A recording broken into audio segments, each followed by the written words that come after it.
Aunty स्नाचिंग अभियान रे पूरी पुलिस को सफलता 175 जन स्नाचर गिरफ 304 मोबाइल जबत होईछि। पुरी टाउन थाना परिसर रे एक मोबाइल मेला जरिया 100 जन लोकंकु सेमानकर मोबाइल फेरस्त करिछि पुलिस।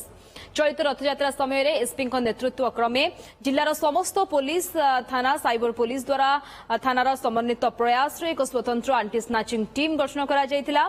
रथयात्रा समय रे जनगहलीपूर्ण स्थान बड़दाण्ड श्रीमंदिर परिसर बस स्टाण्ड समुद्रकूल एवं अन्यान्य संवेदनशील स्थान रे एही टीम सादा पोशाक रे निरंतर नजर रखिथिले।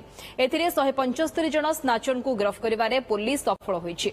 सेमानकठारु मोबाइल सह अन्य सामग्री जबत करा जायतिला जहा आज प्रकृत मालिकन को फेरस्त करिछि पुलिस।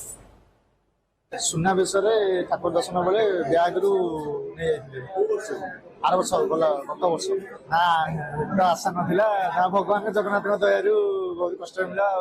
धन्यवाद देवी Puri police Odisha police cyber आमर रथयात्रा समय रे जेहेतु लक्ष लक्ष संख्या रे भक्त माने आसुछंती सही समय रे किसी असामाजिक लोक तार लाभ नहीं कि से बहुमूल्य जिनस जमती कि मोबाइल फोन चेन आउ अन्य मनी पर्स से सब जिनस चोरी कर वर्ष गोटे आम टीम गठन कर टोटाल आम 175 एमती लोक जो मैंने कि बाहर राज्य आसिकी चोरी चिंताई घटना करमती लोक आम अरेस्ट करूँ।